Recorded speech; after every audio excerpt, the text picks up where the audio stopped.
know the area around the hangar is being converted into a park. Yes.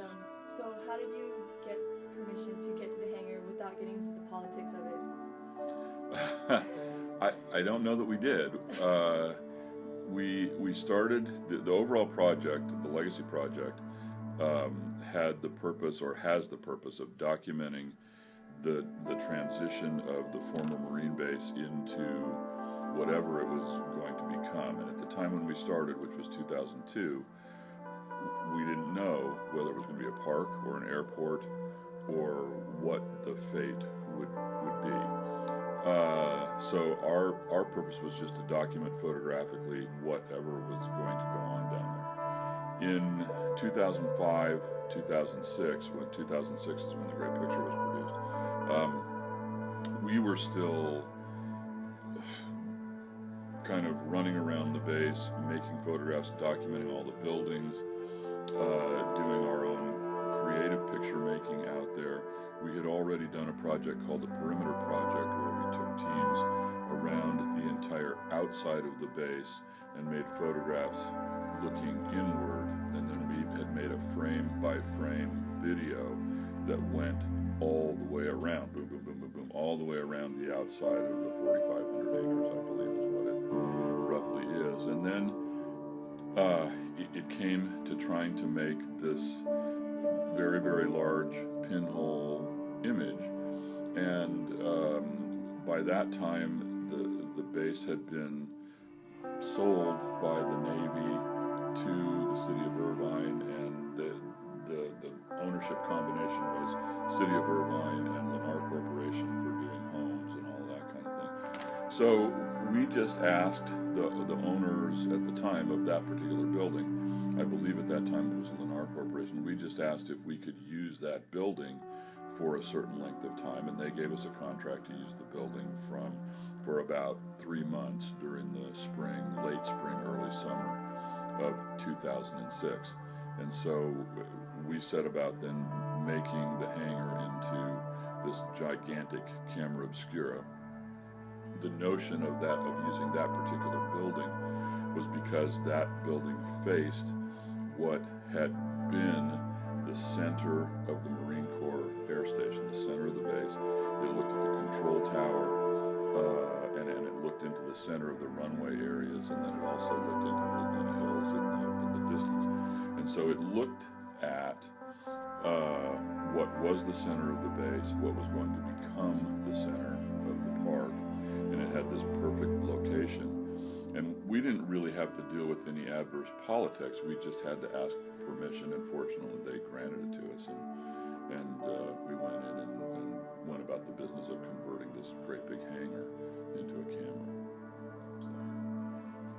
And since they were going to turn it, maybe at some point tear the building down, although they haven't done it yet, my thought was not only was it going to be the world's largest camera, but it would be the world's largest disposable camera of some sort.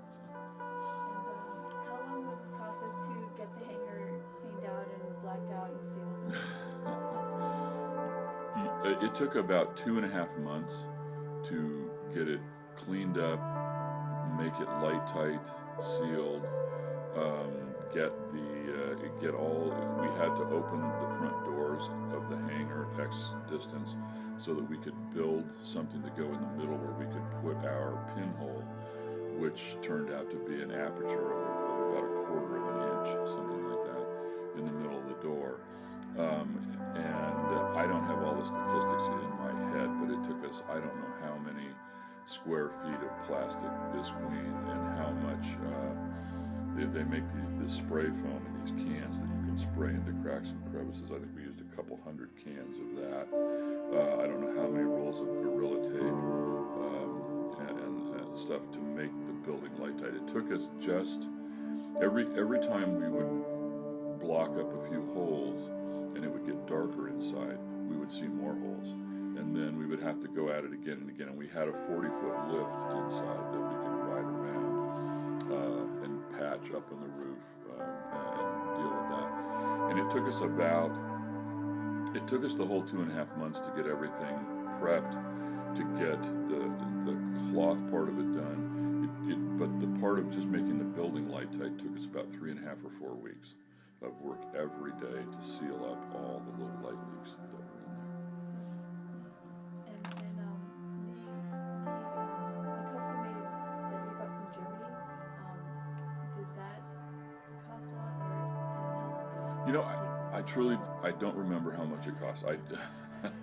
I do know that overall we had wonderful sponsorship for the whole thing, because our estimate in the beginning was that it would cost maybe $8,000, maybe $10,000, and it turned out that it cost more like $70,000 to do the thing. So we got really good sponsorship in terms of the liquid that we used, the light sensitive liquid, and we got stuff like the lift and all that was sponsored, donated, at least in large part to us. The cloth we did have to pay for. I can't remember how much it cost. The reason that we had to order it from Germany was because there wasn't any place in the United States that made a piece of cloth that big that did not have a seam in it. And the only place we could find it was Germany, so we had to import it from Germany. And that's what we ultimately put the light sensitive coating on. And for the development of the photo, Yeah. where did you do that? We did that in the hangar where we exposed it. So the cloth was sized and then coated with a chemical called liquid light, which is similar to what is light sensitive on black and white photo papers. And it was hand coated by 7 or 8 teams crawling on their hands and knees backwards, hand coating the surface. Then the cloth was hung up in a framework in position to be exposed, and below it on the floor we constructed the world's largest processing tray and lined it with a gigantic swimming pool liner, so that once the exposure was done, it was about a 35-minute exposure. Once the exposure was done, that night, then the pinhole was sealed up. The entire inside of the hangar was left completely dark. That night, we had over 100 assistants come in to help us do the processing under safe light conditions inside the hangar, and we lowered the cloth from its exposure position down into this gigantic tray, swimming pool tray, flat on the floor. And on one side, along the length of it, we had many 30-gallon drums filled with developer. So it took, the process was to use like little swimming pool pump things that went into the barrels, and we pumped 600 gallons of developer onto the surface of the cloth, the giant muslin cloth, and then that brought the image up. And then after that, we didn't actually use a stop bath like you traditionally would. We just had to make it permanent as quickly as we could. So after that, and the developer kind of migrated downhill and out. Then after that, we sprayed out of other barrels, twice as many barrels. We sprayed 1,200 gallons of fixer onto the image. And then after that, we brought in hoses that were attached to fire hydrants outside the building, and we washed it with water for a couple of hours with water from the fire hoses. And then once that was done, then it still had some of the rigging attached. Then we pulled it back up into its vertical exposure position to dry overnight. And then it hung in position like that for a few days.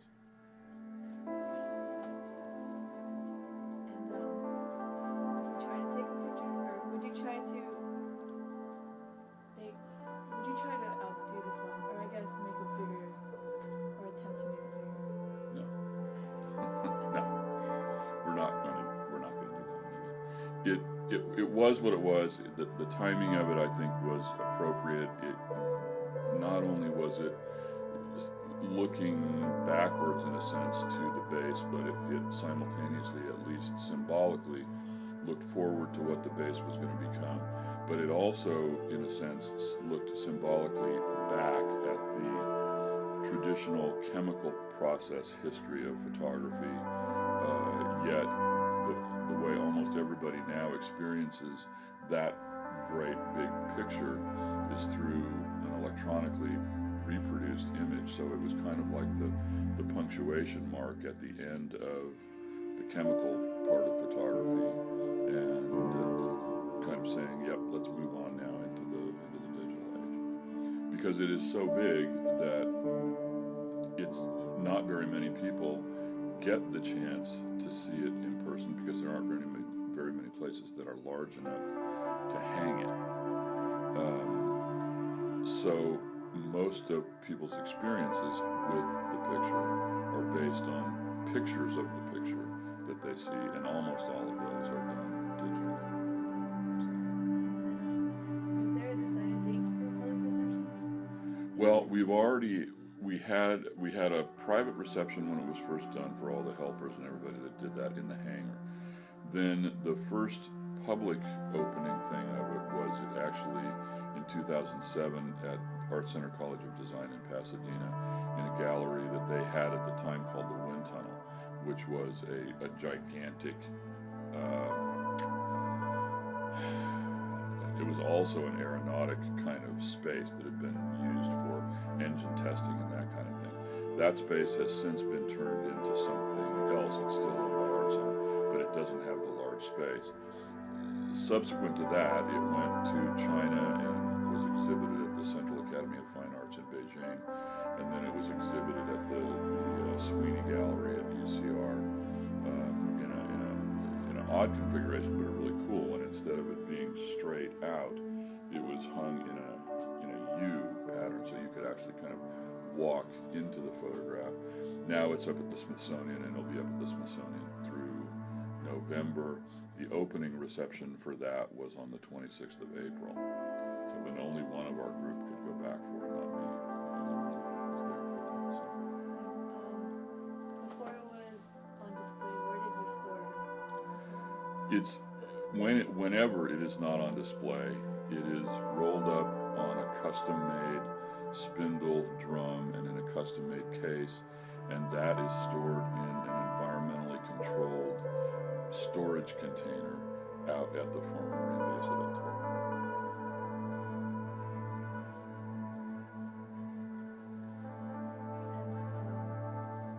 Did the Smithsonian reach out to you, or did someone bring it to your attention? You know, I think it was kind of a combination of both.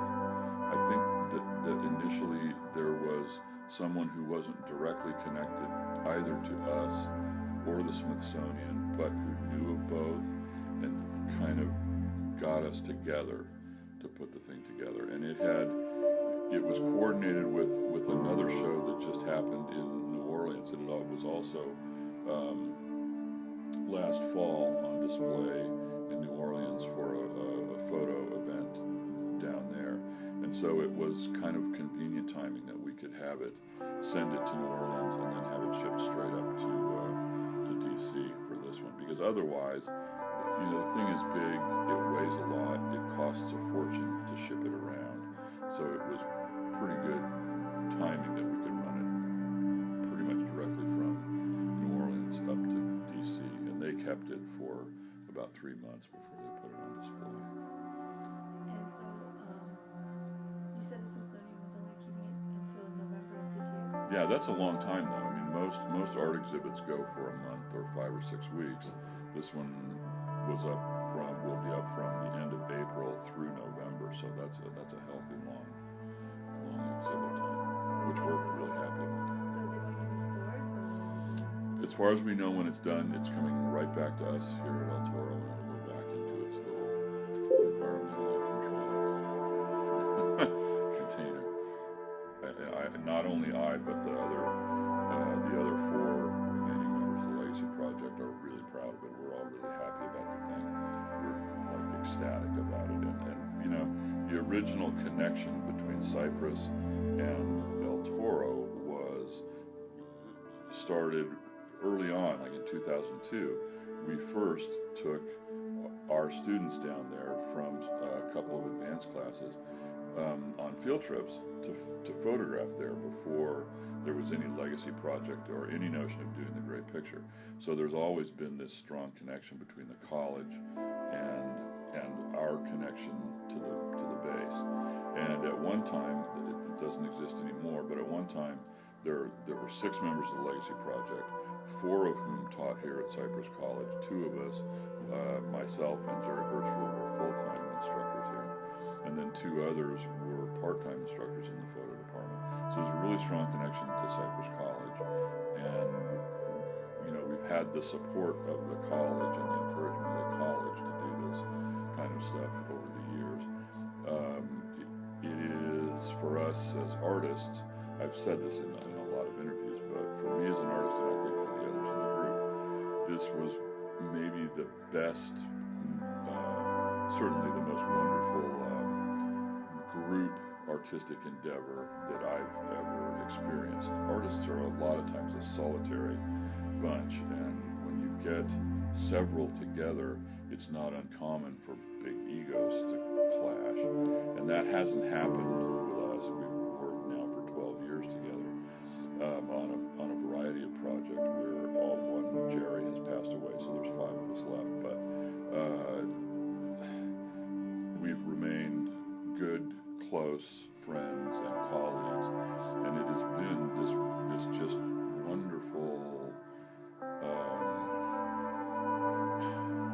camaraderie, collegial experience for us to be doing not just a great picture, but all the projects that we do.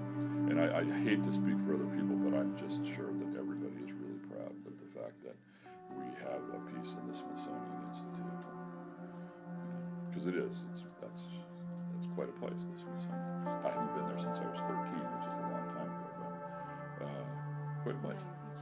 Yeah, now I have something hanging there. Pretty neat. Are you guys still working as a collective together? Yeah, we're still documenting, still making photographs out there. We hope to do one of the early group projects. I talked about the Perimeter Project earlier, and that was done with teams of each member of the Legacy Project had a team of students and volunteers from here to photograph the outside of the base. We want to go back and do that again because, say 14, 15 years after the fact, what has changed from the outside looking in?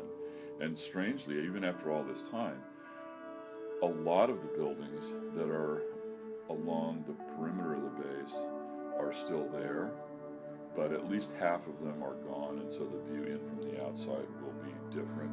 There's a large section of the base where a golf course ran along the edge, and that's all been just razed to the ground, and there's obviously no more manicured lawns and pretty green trees. It's just this desolate looking area at this point. We don't know what will become of it eventually in terms of homes, offices, businesses. We hope, or at least I hope, that there will be some of what the original promise was, which would be a park that is not just your typical park with baseball fields and that, but a park that can have something of interest to everybody in the community, and not just Irvine, but everybody in the county. And also there was to be a wildlife corridor built in so that there is a wilderness area of the park, and there was to be a wildlife corridor that connected that wilderness area to other wild areas in the region. I'm hoping that they keep that part of it intact too. We'll see what all the politicians do here.